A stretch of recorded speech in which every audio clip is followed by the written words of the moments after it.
Kristi Pelzel, Senior International Correspondent for Today News Africa. Joining me from Goma is Jackie Keegan, Head of UNHCR in Goma. Thank you for your time today.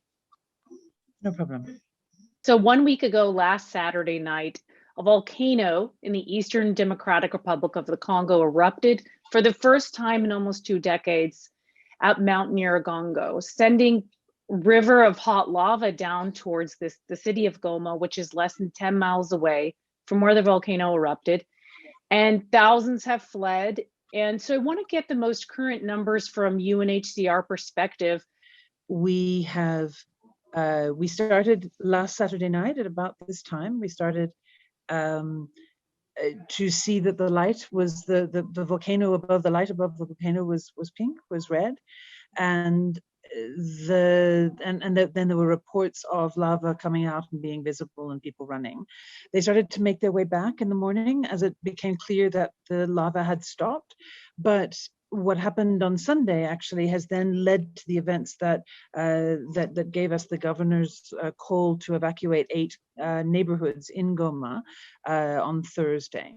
And that was that on Sunday we started to get earthquakes. And the earthquakes came for some time there. They were coming at a rate of about 1 a minute, actually. Stronger, weaker, they would come in waves. Those earthquakes went for a good 4 days. They were not abating, although it was suggested that maybe they might. And the governor, because of in his message he explained that there were movements of magma under Goma town, and in particular under these 8 neighborhoods, and so therefore he ordered the safe and peaceful and measured evacuation of those neighborhoods, just in case either there was going to be an eruption or more significant land movement might happen. So people started moving then in the middle of the night on Thursday morning, and our staff joined them. Of course, we followed the people who were fleeing towards the assembly point that he recommended, Sake, which is just out of Goma to the east. And my team and those of other organizations have been trying to figure out where people are, what the needs are, and then to start work. I understand you're still working out the numbers, but what are the current figures for displaced persons, lost lives, missing? Do we have any kind of figures? The government has provided a figure of some 32 people, I think, who died in the rush away from the volcano eruption on Saturday night. Most of those people actually died in traffic accidents in the period of the flight. Now there's an estimated, again, government figure of something like 400,000. We're trying to identify where people might be situated. What we noticed was there was a trend. People went east, and people then, when the road opened up, went north. First to fairly large towns, Minova, Sake, Rutshuru. They then moved on in many cases. So people went to find family all the way down in Bukavu and further north towards Butembo and Beni to some degree. But they're also going into villages. They're going to the places where they have family and where they can settle for a little while. So it's a little bit complicated to confirm the 400,000 at the moment, as we've really only had 48 hours since this happened, and of course we were fleeing too. So we're picking it up as we go along. We have a pretty good sense of where about 200,000 people are, and then the others we're following around. The other thing, though, is to note that, as indeed has been the case, the earthquakes have become less regular here in Goma. A certain number of people are coming back. Prices are going up. There's a shortage of almost everything in the places people have fled to, and so some people are making a practical decision to come back. What we're trying to do is to do as much as we can early, really working with local authorities on mass distributions, so that people have a choice about coming back and are not forced to come because of a lack of assistance. Speaking of coming back, I was watching some video clips this morning that people are posting to social media from all over, and people are coming back and kind of standing on this smoldering, cooling lava, looking for their stuff or belongings, or they're kind of milling around to assess the damage. These are citizens. And I was just thinking, is it safe to go back? Aren't these particles in the lava that are bad for your lungs? Again, I'm not a scientist. Okay. We have been told to stay away from the steam that the lava gives off, and we've been reminded by the authorities that the lava can be hot, that it can have a thin crust, that it's possible to fall through, etc. So, you know, this is pretty classic information, I think. But yes, I'm not in a position to give you advice on how dangerous lava is, I'm afraid.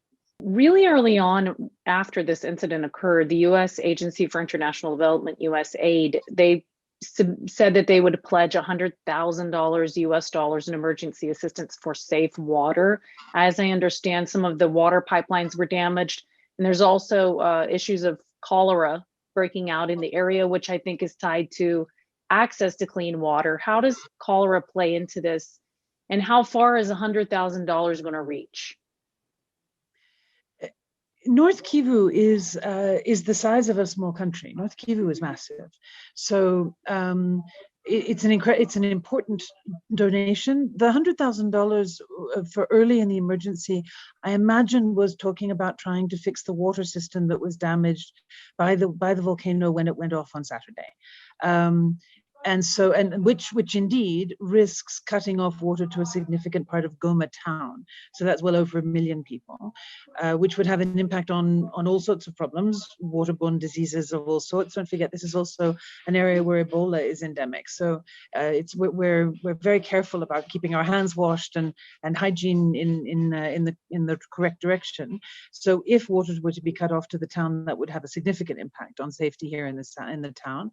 I cannot tell you how much that would, how much $100,000 would have given to that particular project. I know that the needs for water in the areas that are now hosting IDPs, internally displaced people, are massive, and as in every sector, will run into the millions.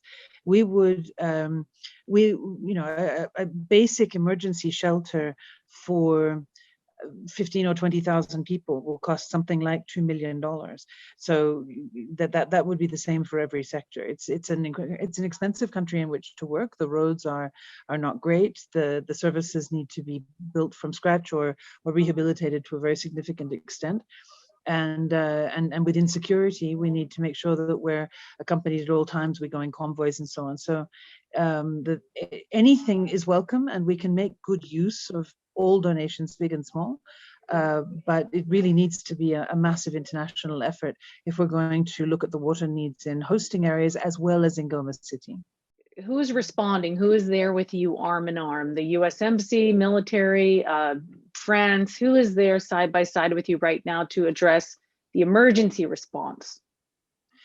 The response is led by the government, and in particular by the parts of government that are responsible for disasters, natural disasters.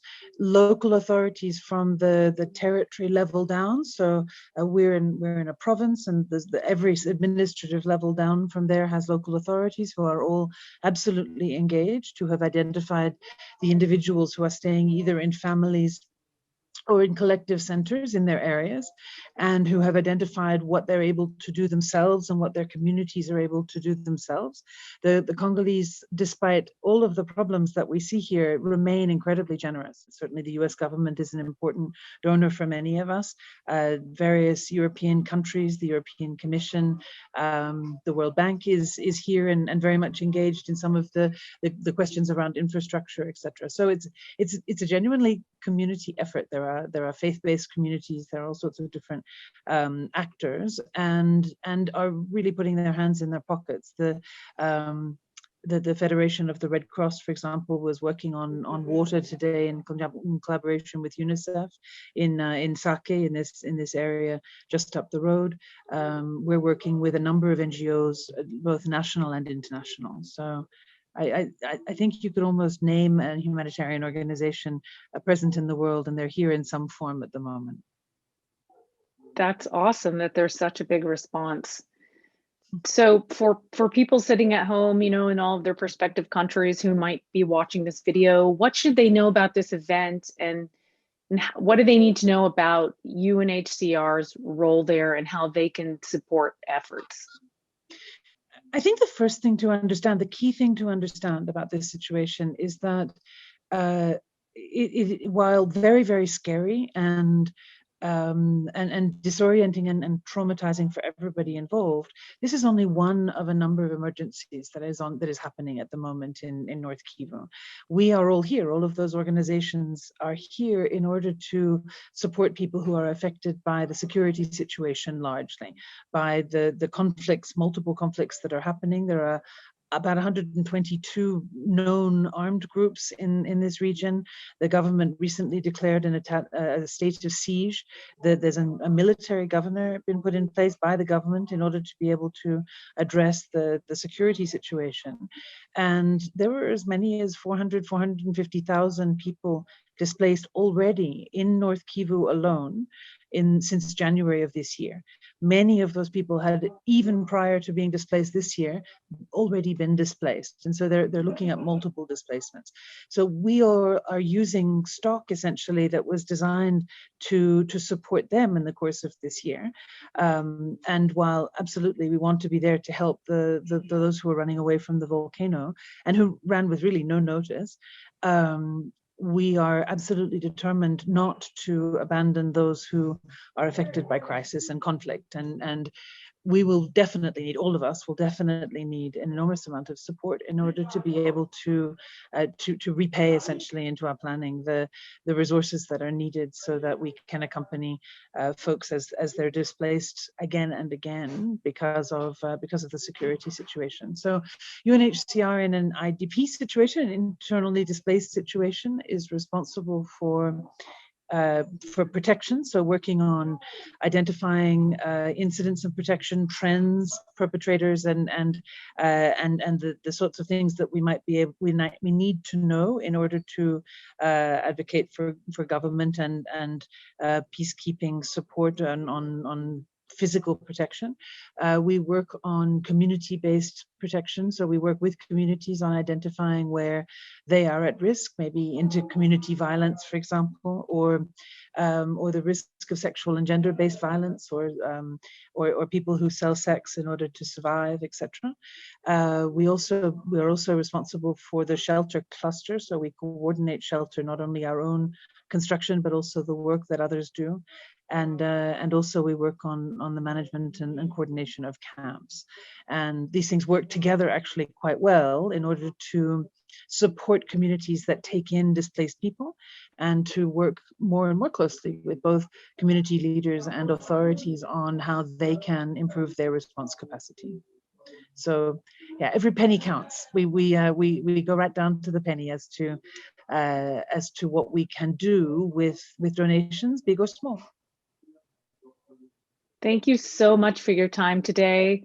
And I hope you and your team stay safe. Please stay safe. We're thinking about you, and the best of luck. Thank you very much.